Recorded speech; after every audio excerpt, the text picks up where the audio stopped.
నరేంద్ర మోడీ పలుకుబడి, నరేంద్ర మోడీ దౌత్యం, భారత్ యొక్క కాన్సెప్ట్ ఏంటన్నది మరొకసారి ప్రపంచానికి అర్థమైంది. ఒక్కసారి మనం గుర్తుకు తెచ్చుకుంటే రష్యా, ఉక్రెయిన్ యుద్ధం సందర్భంలో యుద్ధం ప్రారంభమైన ఒక 6 గంటల తర్వాత భారతదేశం తరపున నరేంద్ర మోడీ ఫోన్ చేసి అటు జెలెన్స్కీకి, ఇటు పుతిన్‌ని అడిగాడు. అయ్యా, మా వాళ్ళు చాలామంది అక్కడ స్ట్రక్ అయిపోయారు. మీరు ముందుగా యుద్ధ వాతావరణానికి సంబంధించి సమాచారం అందిస్తే మా వాళ్ళని అలర్ట్ చేసేవాళ్ళు.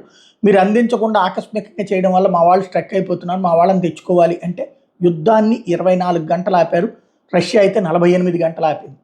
ఇద్దరం కూడా ఆ మొత్తం మన వాళ్ళందరినీ తీసుకొచ్చుకోగలిగాం. ఆ చుట్టుపక్కల ఉన్నటువంటి దేశాలకి వెళ్ళిపోమని చెప్పేసి అక్కడి నుంచి ట్రాన్స్పోర్టేషన్ ఏర్పాటు చేసి తీసుకొచ్చినటువంటి రోజులు గుర్తున్నది కదా. అది ప్రపంచ చరిత్రలో ఎప్పుడూ జరగలేదు. మళ్ళీ ఇప్పుడు అట్లాంటిదే జరిగింది.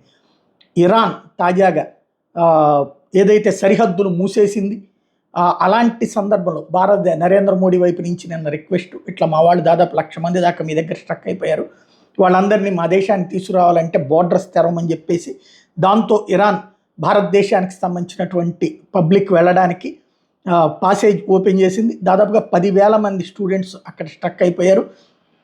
అదే సందర్భంలో దాదాపు 1,00,000 మంది దాకా అక్కడ చమురు క్షేత్రాలు పనిచేస్తున్నారు. అట్లాంటి వాళ్ళందరినీ కూడా ఇండియాకి తీసుకురావడానికి మార్గం సుగమమైనటువంటి పరిస్థితి.